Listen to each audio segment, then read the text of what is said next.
Subir, ma'am. ফাইলগুলো তুমি আমার অফিসে পৌঁছে দিও। ঠিক আছে ম্যাডাম। ওকে।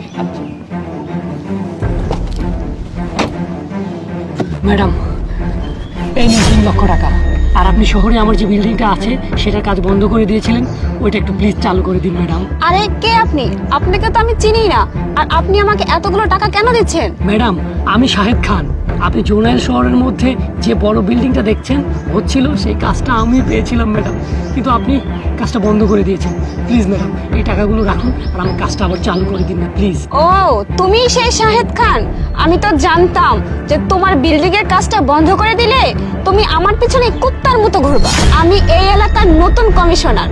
আমার যে বিল্ডিং ইচ্ছা আমি রাখবো, যে বিল্ডিং ইচ্ছা আমি বানাতে দিব, সেটা সম্পূর্ণ ডিপেন্ড করবে আমার উপর। আমার যা ইচ্ছা আমি তাই করবো। ম্যাডাম, আমি তো জানি সব ক্ষমতা আপনার হাতে।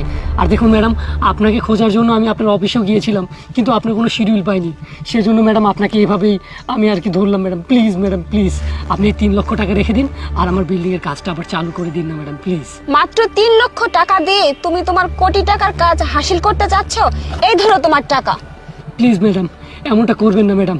আমি বিল্ডিংটা বানানোর জন্য কোটি টাকা লোন নিয়েছি ম্যাডাম। আমার বিল্ডিংয়ে যদি না হয় তাহলে ম্যাডাম আমার কোটি টাকার জন্য চলে যাবে। প্লিজ ম্যাডাম, একটু বোঝার চেষ্টা করবেন প্লিজ। তোমার কাছে যদি তোমার বিল্ডিং এর কাজটা এতই জরুরি হয়, তাহলে এই 3 লক্ষ টাকা নয়, আমাকে 10 লক্ষ টাকা দিতে হবে। 10 লাখ টাকা?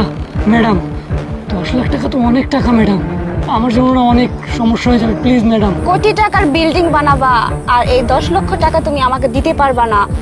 যদি তুমি বিল্ডিং বানাতে চাও তাহলে আমাকে 10 লক্ষ টাকা দিতে হবে।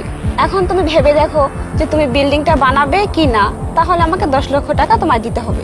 ম্যাডাম তো দেখতেছি দারুণ ঘুষখোর। এই কি বললে তুমি? না ম্যাডাম, কিছু না। আপনি তো 10 লাখ টাকা চেয়েছেন তাই না? আপনার টাকাটা আমি অফিসে পৌঁছে দেবো, কিন্তু ম্যাডাম আপনি টাকাটা পাওয়ার পরে আমার কাজটা অবশ্যই চালু করে দেবেন ম্যাডাম প্লিজ ম্যাডাম। আচ্ছা ঠিক আছে ম্যাডাম।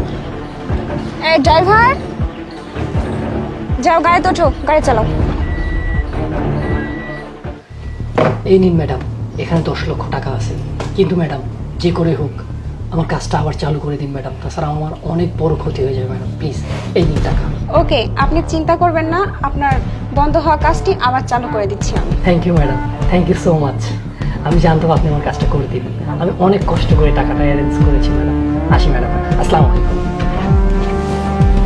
সুবীর, জি ম্যাম। আপনি আপনার বাড়ি করতে চেয়েছিলেন না? এই নিন 10 লক্ষ টাকা, আপনি আপনার বাড়ির কাজ শুরু করে দিন। কিন্তু ম্যাডাম এই টাকা তো আপনার। এই টাকা আমার নয়, আপনার। পরের টাকা আমি নিজের কাছে কি করে রাখি বলুন? আমার টাকা? আমি তো কিছু বুঝতে পারতেছি না ম্যাডাম। যে